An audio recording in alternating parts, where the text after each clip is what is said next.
안녕하세요. 아름다운 피부를 가진 아마따 여러분. 우리가 왜 화장품을 바르죠? 다 피부에 좋으라고 하는 거잖아요. 전문가가 되려면 그 피부의 구조가 어떤지 당연히 알아야겠죠. 그래야 필요한 성분을 척척 생각해내서 맞춤형 화장품을 만들 수 있잖아요. 피부의 생리 구조는 맞춤형 화장품 공부에서 아주 중요한 비중을 차지하고 있어요. 앞으로 3개의 강의에 걸쳐서 다룰 건데 다 외우셔야 합니다. 각오 단단히 하시고 이제 공부 시작해 볼까요? 피부가 좋다 혹은 피부가 거칠다 이런 등등의 표현을 사용하는데요. 여기서 퀴즈! 신체에서 가장 큰 기관은 뭘까요? 굉장히 퀴즈가 뜬금없죠? 답은 바로 피부입니다. 흥미롭습니다. 피부는 신체 표면을 몽땅 덮고 있고 외부 환경과 신체의 경계를 담당하는 기관이에요. 그래서 흩어진 피부를 모아서 보면 사이즈가 굉장히 크죠. 수치로 한번 피부를 볼까요? 면적은 1.5에서 2제곱미터, 부피 2.4리터, 무게는 전체 몸무게의 무려 약 15% 정도를 차지해요. 무게가 보통은 약 5kg 이상입니다. 그리고 산도는 4.5에서 6.5, 약산성이에요. 사람 키가 보통 1.5에서 2m 사이죠. 그런 신장을 가진 분의 피부를 덮으니까 면적도 1.5에서 2제곱미터 정도예요. 면적이 물론 넓이 단위라서 키랑은 다르죠. 외우기 쉬우라고 그냥 그렇게 말씀을 드리는 거고요. 그리고 부피는 2.4리터라고 했어요. 마트에 가보면 1.2리터짜리 생수병도 있는데 그거 2병 정도가 피부의 부피라고 보시면 되겠습니다. 맞춤형 화장품 조제관리사가 되신 분들은 상식적으로 이 부분을 알아두세요. 그럼 이 피부가 우리 몸에서 왜 존재하는 걸까요? 피부의 기능을 함께 보시죠. 무려 12가지나 되는 기능이에요. 첫 번째로 보호 기능입니다. 물리적으로, 화학적으로 보호합니다. 가시에 찔린 적 있으시죠? 종이에 베이거나 무릎이 까져보신 적도 다들 있으시잖아요. 피부가 먼저 가장 바깥층에 존재하면서 신체를 보호해요. 그리고 멜라닌 세포. 이 멜라닌 세포를 통해서도 자외선으로부터 피부를 보호하고요. 피부 속 수분과 전해질이 빠져나가는 것도 방지해줘요. 이게 다 보호 기능입니다. 그리고 감각 기능도 있죠. 특히 진피에 위치한 신경을 통해서 통촉, 냉온, 압각 이런 피부 반사작용을 해요. 통촉, 냉온, 압각이란 통각, 촉각, 냉각, 온각, 압각을 가리켜요. 체온 조절 기능은 어떤 거냐면요. 모세혈관의 확장과 수축으로 이루어지는데요. 그 과정을 꼭 알아두세요. 모세혈관이 확장하면 열이 퍼지고 체온이 떨어집니다. 모세혈관이 수축하면 열이 차단되고 체온이 상승하고요. 추울 때 막 온몸에 소름 돋는 거 생각해 보세요. 모공이 수축하면서 털이 곤두서고 그 열을 안에 가두어 두려고 하는 거잖아요. 그게 바로 체온 조절 기능입니다. 다음은 면역 기능인데요. 미생물들이 외부에서 침입했을 때 이 사이토카인이라는 걸 분비하거나 염증 반응을 일으켜서 몸을 보호하는 거예요. 목표는 보호지만 이건 보호 기능이 아니라 면역 기능이에요. 사이토카인이라는 말은 코로나로 인해 뉴스에서 들어보셨을 텐데요. 사이토카인 폭풍이란 말을 하더라고요. 사이토카인 폭풍이란 이 면역 물질이 비정상적으로 과다하게 분비돼서 신체를 오히려 공격하는 걸 가리키는 거예요. 그리고 우리 면역력 향상에 아주 중요한 비타민 D 합성 기능이 있습니다. 자외선을 받으면 비타민 D, 콜레스테롤 합성 이런 것들의 중요한 역할을 피부가 하고 있어요. 여기 페이지에서 소개해드리는 피부의 기능은 주로 면역력과 관계가 깊은 피부의 기능들이네요. 체온 조절, 면역, 비타민 D 합성입니다. 또 다른 기능들로는 흡수 기능이 있어요. 피부는 반투과성 기능을 가졌어요. 그러니까 뭐든지 피부에 닿는다고 피부 속에 스며드는 게 아니고요. 피부와 유사한 일부 성분만을 표피, 모낭의 피지선을 통해서 흡수합니다. 이걸 이용해서 우리가 흡수가 잘 되는 화장품을 만들죠. 흡수를 했다면 노폐물을 분비하고 배출하는 기능, 분비, 배설 기능도 있어요.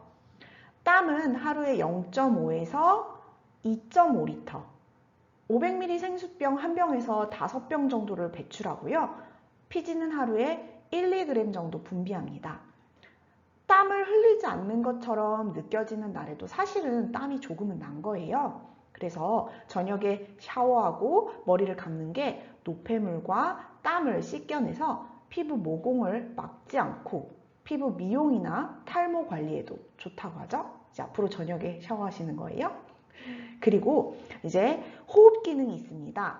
전체 호흡의 0.6에서 1% 정도는 피부를 통해서 호흡하는데요. 그리고 저장 기능, 이 저장 기능은 지질과 수분을 저장하는 기능을 가리켜요.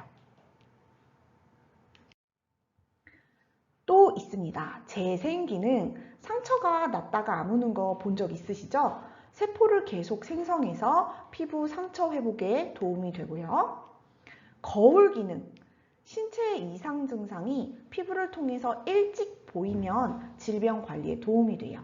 예를 들어 간 기능이 떨어지면 황달이 오거나 피부색이 칙칙하게 바뀌죠. 마지막으로 사회적 기능입니다. 피부는 결국 우리 가장 바깥에 존재하는 외모와 관련이 돼서 사회관계에 긍정적이거나 부정적인 영향을 줄 수가 있죠. 건강한 피부는 건강한 이미지를 보여주니까 우리 피부 관리를 열심히 하자고요. 이렇게 13가지 기능을 살펴보았습니다. 13가지 아니고 12가지 기능을 보았습니다. 뭔지 되뇌어 보세요. 편의상 이제 기능이랑 끝말은 생략해 볼게요. 보호, 감각, 체온 조절, 면역, 비타민 D 합성, 흡수, 분비 배설, 호흡, 저장, 재생, 거울, 사회적 기능. 각 특징에 맞는 기능이 뭔지 그 기능명을 외우셔야 돼요. 피부에 대해 다음으로 살펴본 점은 피부색입니다. 인종, 환경에 따라서 피부색이 다르지요. 멜라닌 색소, 카로티노이드, 헤모글로빈이 피부색을 결정하는데요. 각각에 대해서 자세히 살펴볼게요. 우선 멜라닌 색소예요. 너무 중요한 색소죠? 검은색을 뜻하는 그리스어 멜라스에서 유래된 용어예요. 신체 피부색을 결정하는 아주 가장 큰 부분입니다.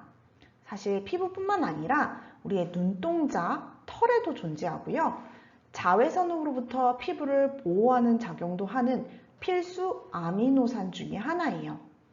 뜨거운 태양이 오래 지속되는 아프리카 지역 사람이라면 멜라닌 색소가 피부 보호를 위해 많이 형성되고 일조량이 상대적으로 적은 유럽이나 미주 지역은 비타민 D 합성을 위해 멜라닌 색소를 적게 만들어 햇빛을 많이 흡수합니다.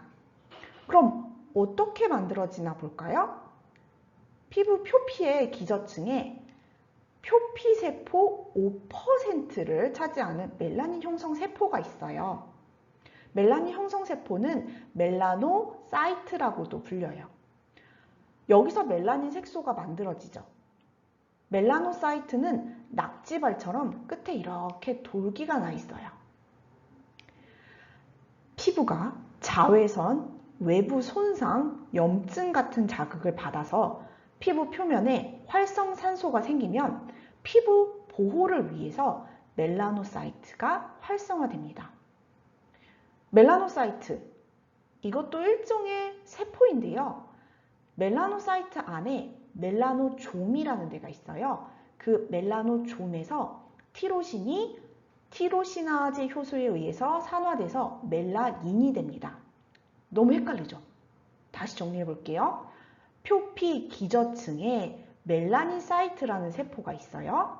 그 세포 안에 멜라노좀이라는 기관이 있는데요. 어떤 책에서는 멜라노솜이라고도 되어 있죠. 같은 거예요. 멜라노솜, 멜라노좀. 거기에 티로신이 살고 있어요. 그 티로신이 티로시나제에 의해서 산화돼서 멜라닌이 되는 거예요. 이제 멜라노좀은 멜라닌 색소로 꽉 가득 차게 돼요. 그런데 아까 멜라노사이트가 어떤 모양이라고 했죠? 줄기, 돌기가 난 모양이라고 했잖아요. 이렇게 뾰족뾰족하게 이렇게 돌기가 난 모양이에요. 그래서 그 모양 덕에 주변으로 쉽게 확장이 돼요. 주변으로 쉽게 확장이 됩니다. 그래서 각질 형성 세포로 이동을 합니다. 기저층에서 우리 피부 바깥층으로 이동을 하다 보면 각질 형성 세포를 만나게 되죠. 각질 형성 세포는 다른 말로 케라티노사이트라고도 불리는데요. 피부 안쪽에서 피부 표면으로 점점 이동하고 있는 거예요. 우리 지금 한 개의 멜라노사이트는 약 36개 정도의 케라티노사이트에 멜라노좀을 제공해서 피부의 가장 바깥층인 각질층으로 밀려 올라가게 됩니다. 이 과정에서 피부가 건강하다면 멜라닌 색소 배출이 잘 돼서 색소 침착이 없지만 색소 침착이 없다고 노화가 없는 건 아니에요. 노화는 진행이 돼요.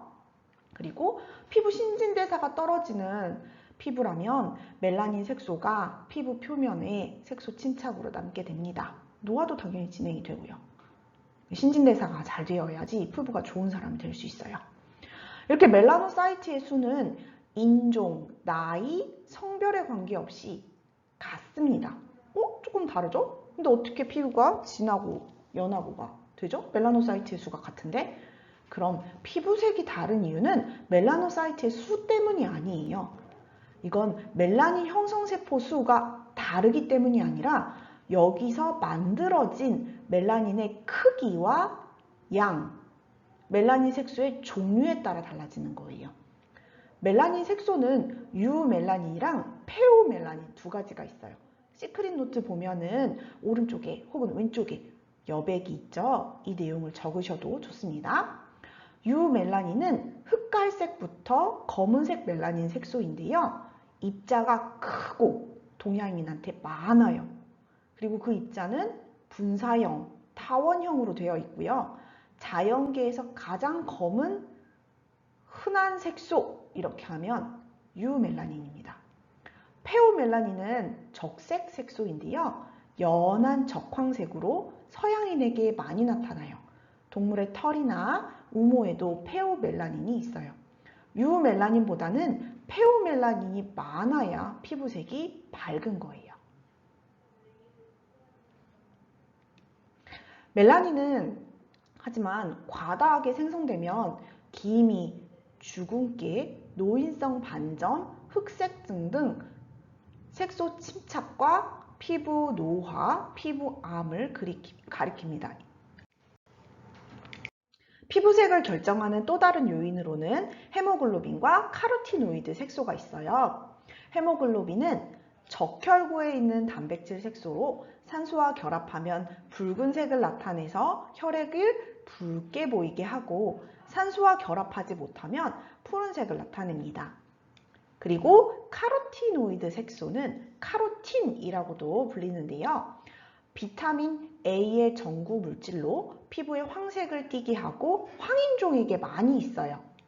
비타민 A 전구 물질? 이게 뭐지?